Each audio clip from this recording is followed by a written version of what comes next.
Paranormal Project. I'm Jenna. I'm Ryan. And this week we are starting a brand new series all about aliens, UFOs, extraterrestrials. Aliens. Mug me off, it's been what, 10 seconds? Jen doesn't do aliens. Yeah, so in the paranormal umbrella, all the things that kind of come from that, aliens and things like that is at the bottom. I just not really had much of an interest growing up. I've never really watched any films to do with aliens. I've just not cared as much, and that's just kind of influenced my opinion. Which is fine because, like, in the paranormal realm, aliens count as sci-fi, ghosts are paranormal horror. Yeah. So, like, in terms of genres, they're always separated. When I suppose the umbrella of paranormal means that they come under all of that. Yeah. Which is why we're gonna talk about it. So, like, this video and this series will be mainly me learning all about UFOs. No, we're not allowed to call UFOs. People in the ufology community don't like the term UFO. It is UFO, or unidentified flying object, or the new term is unidentified aerial phenomena, which is different to a UFO. Because a UFO is just UAPs. So a UFO is any object that you do not understand or identify flying in the sky, which is basically every airplane you've ever seen in the sky is a UFO, because you don't know where it's going, you don't know the name of that plane. What drones? Yeah, drones can count as UFOs if you don't understand that it is a drone. Because a lot of people that have claimed they've seen a UFO has actually been a drone, no? Could be. A lot of the times it's just an airplane or a bird. Or Superman. But yeah, should we just crack on with it? Yeah, so what we're covering today? So, in the realm of Alien, we are going to cover the Men in Black. Because whenever there has been a sighting, whenever there's been an abduction, whenever there's been any sort of contact with aliens of sorts, the Men in Black traditionally show up afterwards. So we're going to cover that. Now, a lot of you would have seen the film, The Men in Black. I haven't seen it. So we need to educate you on that. But a lot of you will have seen the film, and in the film they make them all like friendly, lovable characters who like are basically like border force patrol for the Earth, bringing in aliens, kicking them out, checking their passports, very Americanized.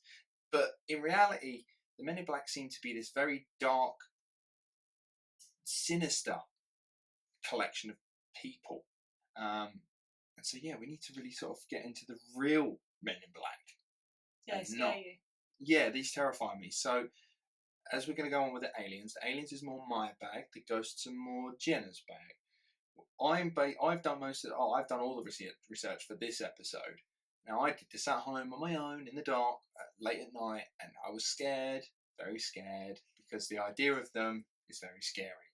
Now, before I crack on, I have to acknowledge, and we sort of mentioned this briefly before we started recording, the Men in Black is, if I can reference them to any of our urban legend series, they are more like the Black-Eyed Kids. They're more like Bex, in that when Bex turn up at the door, quite often they ask you silly questions and you let them in. Mm-hmm. And then after you've met them, weird shit happens to you. You get ill, or weird brain cancers or something. Nosebleeds. Nosebleeds and whatnot. Turns out that the Men in Black are quite similar in that they'll turn up at your door and they'll ask you like silly questions, or they'll ask you to come in with no ID of sorts, and you just let them in. Some people have said in the Bex encounters that the children have been picked up by a man in a black suit, as in Men in Black. That's been a couple of accounts. So interestingly, you should say that, because there is a theory that Bex are Men in Black in training.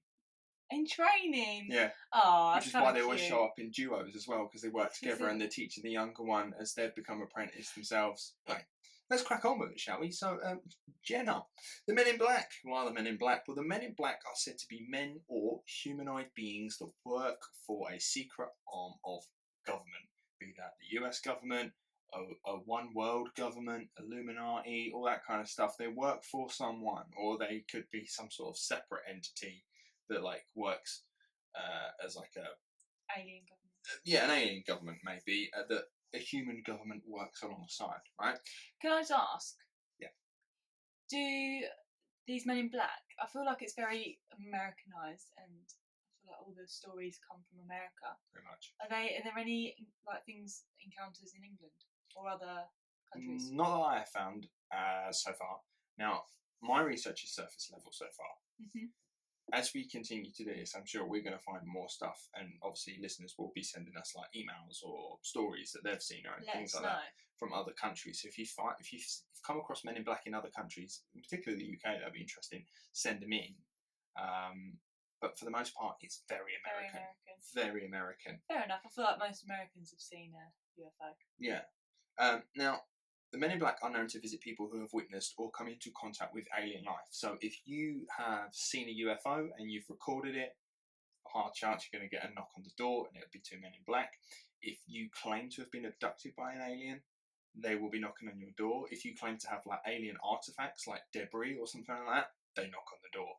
So they're always in contact with those people. If they can't seem to get a hold of you, turns out they tend to harass them, be that with phone calls, or they'll go to like your place of work and they'll come speak to you there. And there are some instances where there is violence, where people have been left sort of like distressed, like almost hurt psychologically, nosebleeds or stuff like that. And it's not like physical as in they've been beating them up. It's all like telepathic. Yeah, or like radiation or something. Exactly, right. Now, they are typically described as wearing black suits. They have just no emotion. They have no expressions. Some say that they don't have any eyebrows, any hair. They apparently have skin that's, for some, is so pale it's almost see-through. They're just a really odd-looking being. We don't know if they're humans or aliens. And so this is the question, right? There's a lot of like, are they humans or are they aliens trying to appear as humans so that they can get by? And it's one of those where like, they just about pass. It's like a low-level effort they've just made. Where you look at that person, you go, they're weird, but they pass as like human. And that's kind of the point, is that they're not supposed to be approachable. Because you don't want to go up to them, they go to you. So they can just walk past you and you'd forget about them because they look so weird. Yeah, but they don't really fly under the radar though. You'd at least make them look like bang average people walking around. Well, I suppose, do you not think they do? Because they just wear black suits, they look a bit weird. So when they walk past you in the street, you don't even think about it. They look like a business dude in a suit. But he just looks a bit weird looking. He's got no eyebrows. Yeah, it is a bit weird that he has no eyebrows. Yeah. It's almost like they're wearing the skin of another human of sorts, and it's just a bit tattered, and they've gone like, oh, I've got to put this back on again. They don't fit anymore. Do you know what I mean? What's underneath it? They've had Christmas dinner and don't fit. Now, for us normies, we call them the Men in Black, right? But for those that know, they call them MIBs. Now, I'm going to talk about a few encounters that we've got. Now, these are some like surface level famous ones that you can easily find, right? So, the first reported encounter with a Man in Black was in 1947 by a guy called Harold Dahl, who was out on his boat when he saw 6 flying donut-shaped objects just sort of away in the sky, right? Now, they were just sort of hovering, hanging about, you know what they do, chilling out. And then one of them, sort of from the middle of it, he described it, looked like loads of newspapers were fluttering out of it, like it was like a mail drop or something. And it was like catching the light and all this kind of stuff. And apparently this debris was like metal, heavy metal, that hurt his friend's arm and killed his dog. Which is a bit sad. Now, he took one of these things, right, and was like, oh, it's a sheet of metal, and it's come from the middle of this aircraft, whether maybe the aircraft has been destroyed or something like that. Now, he had it, and then claimed that he was approached by a man in black and threatened to keep quiet about his experience, and he took the metal object as well. It's like, you give that back, that's ours, that kind of thing. And so, yeah, and then threatened to like never speak of it, saying don't talk about this no more, which obviously didn't work because I'm telling you this story right now. Yeah, didn't really work. Is he's? Oh no, it's obviously not going to still be alive. But like, did he get punished for telling the story? See, I don't know. So generally, these stories about the Men in Black come out years after the event. They're like, oh yeah, like 10 years ago or something. I feel comfortable about talking about it now, or stuff like that. You know, it's a bit bizarre. What I will sort of mention is that in all of these, the Men in Black are always saying to you, you don't talk about this. You know, like NDAs, what they call them, like non-disclosure agreements or something, right? Where if you talk about it, you get sued. The Men in Black sort of give you the fear of God to the point where you're like, if I talk about this, I will die. And yet we've got stories about them. So you clearly told about it, and the Men in Black never seem to fulfill. Follow through with their threats. Yeah. So that's almost sort of taken the fear away a little bit. Otherwise there'd be like literally no stories or evidence about Men in Black. Yeah. Another one. It was in 1953. This is a guy called Albert K. Bender, who was a founding member of the International Flying Saucer Bureau. Now, he was visited by 3 men in black who supposedly communicated purely through means of telepathy. They didn't say a word to him, right? Now, this guy lived with his stepdad. He was about 30-odd, 40-odd, living with his stepdad in his basement, and he was a massive horror fan. This guy had, like, he basically tried to make his basement where he lived like a horror themed thing. So he'd have like, you know, scary shit hanging off the ceilings or maybe spider webs. So basically he lived Halloween every day in his room. So it seems a bit coincidental that he also has a story about the Men in Black. Yeah. But anyway, they gave him a metal disc, supposedly. And they told him about the origins of UFOs and how they work and that kind of stuff. Which is odd because back then, UFO just meant spacecraft, an alien spacecraft, whereas obviously now it's just any flying object, so I suppose it doesn't necessarily work. Because it'd be like me coming to you and say, this is how aeroplanes work. You're like, yeah, but it's not how all aeroplanes work. Yeah. Now, he also claims that they were from another planet, and being in their presence made him ill, like the Becks. Oh, yeah. So he spent the next few days sick and apparently wouldn't eat nothing. And it's because of apparently being in their presence. It's a bit weird. It is. It's one of those things. It's like you said, with all the backstory and him living in the basement, like with his wolf mask on a wall. Wolf mask and probably a load of asbestos in the basement. It just reminds me of Step Brothers when they're wearing the Wookiee mask. Yeah. And it's movie quality. Like, you know, the stuff on his wall is movie quality. Yeah. And this guy's like, also, he likes a bit of UFOs. He wants to live in it. He wants to be in it. He wants to be in his own horror or sci-fi. Yeah, I think he made his own horror. Yeah, he's making it come true. Yeah, oh God, you know what, the more we talk about it, it's hard. Now, the next one is famous because it is one of very few encounters that come with a supposed photo of a man in black. This is what I'm waiting for, because these photos are very rare. Evidence. Yeah, these photos are rare. These hardly ever happen. Now, in 1968, Jack Robinson and his family claimed that their home was being watched by a man in black from across the street. They reported that their home had been entered and rummaged through. So, like, this... Could it just be a normal break-in, or is it a man in black? Well, I just think it's coincidental that you're like, honey, there's a bloke standing across the road who just keeps staring at this house. What makes it a man in black? Well, he was wearing black. Remember, they wear black. I wear black at work. They're men in black. They wear black suits. That's their thing. Now, yeah, but it's not a bizarre outfit choice, is it? No, but that's the point. They're supposed to blend in. So it's just a bloke in black, wearing a black tailored suit, just standing there at all times. You think, why is that guy watching this house when he looks like a businessman, but he's got no business watching my house? I'm a businessman. Yeah, I don't know. I feel like people always just try and pin it on just the littlest detail, just because he was wearing a black suit. I think we just find patterns. Yeah. So after seeing the strange man for 3 days straight, a friend of theirs actually took a look for himself and managed to get a snap of the picture of the man in a very rare image, which you've seen. It looks like a man with a top hat. It looks like a magician.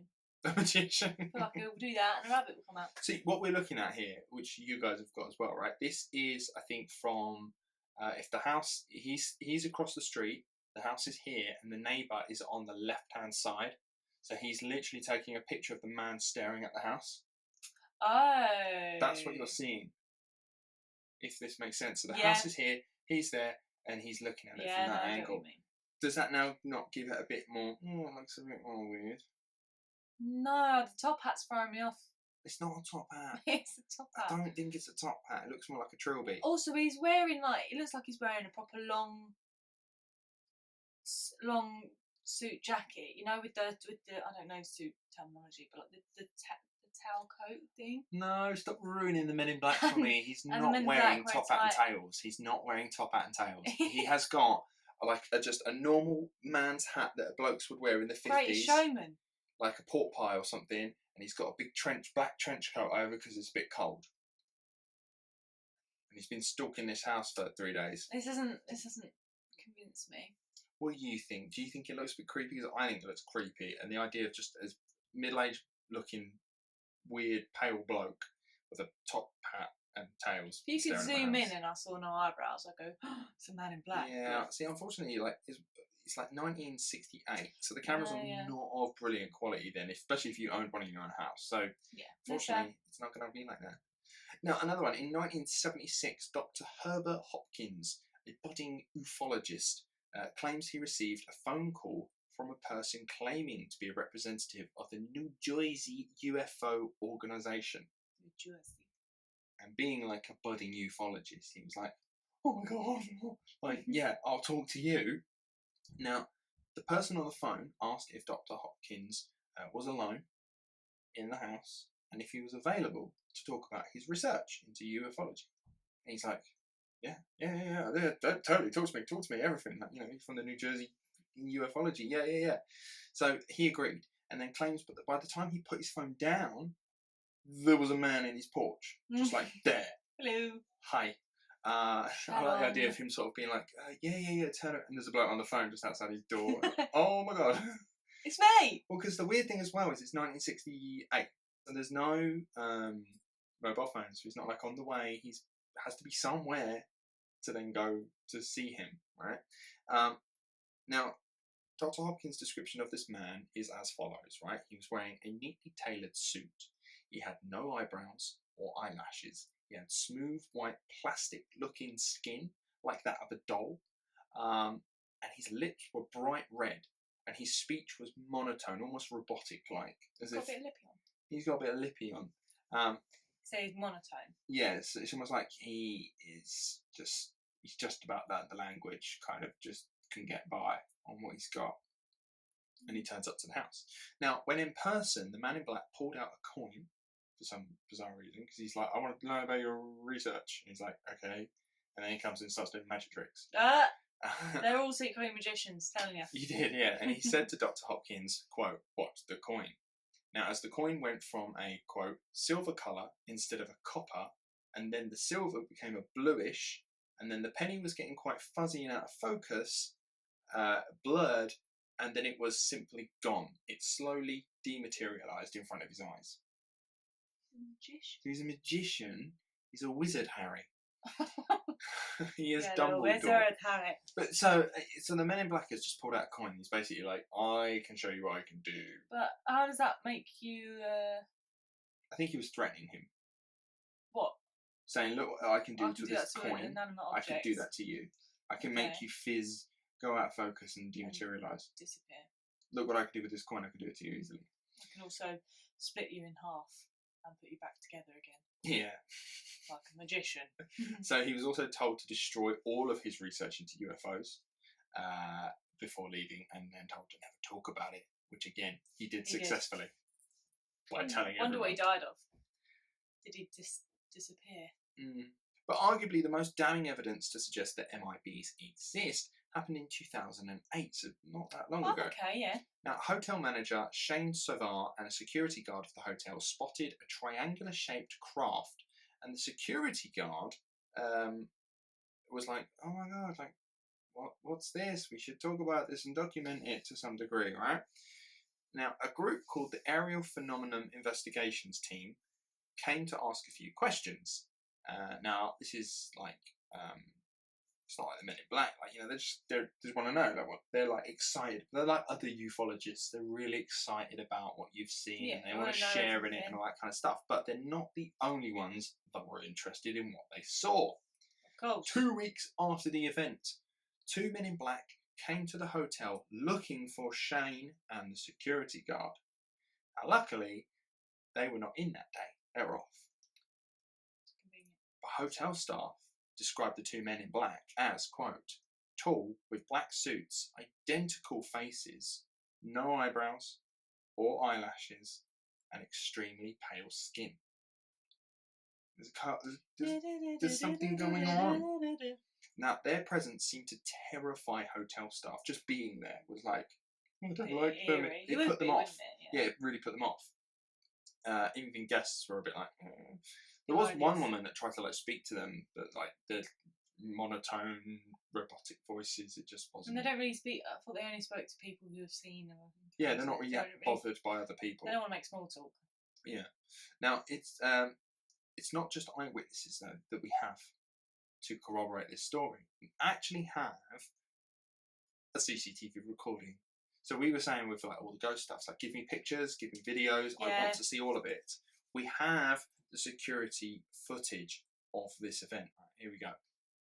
These 2 men coming in now with the long black trench coats, hats, top hat.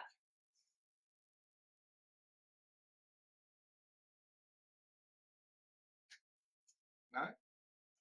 Come on. So this is the first time I've seen this. You said you watched this the other night when you were obviously doing your research for Men in Black, and you said that this gave you the real creeps. No, the Men in Black give me the heebie-jeebies. Oh, okay, but not this.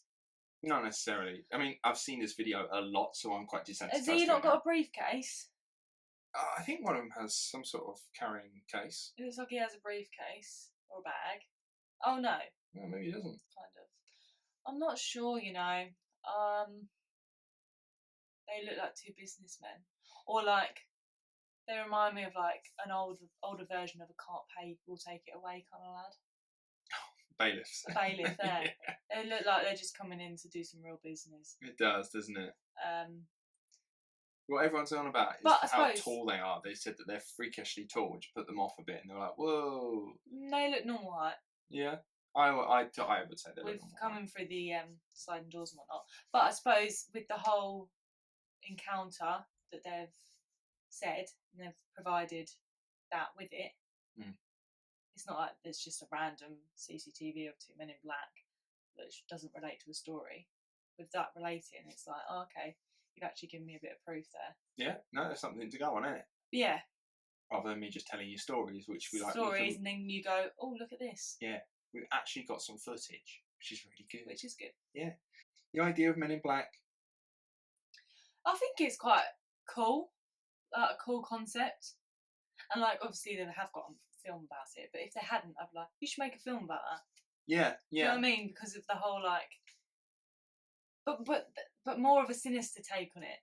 See, I think what's actually gone on is the sinister take on it is derived from the fact that they do exist, and what they've tried to do is give them a bit more meat to the story. Yeah. Men in Black exist, right?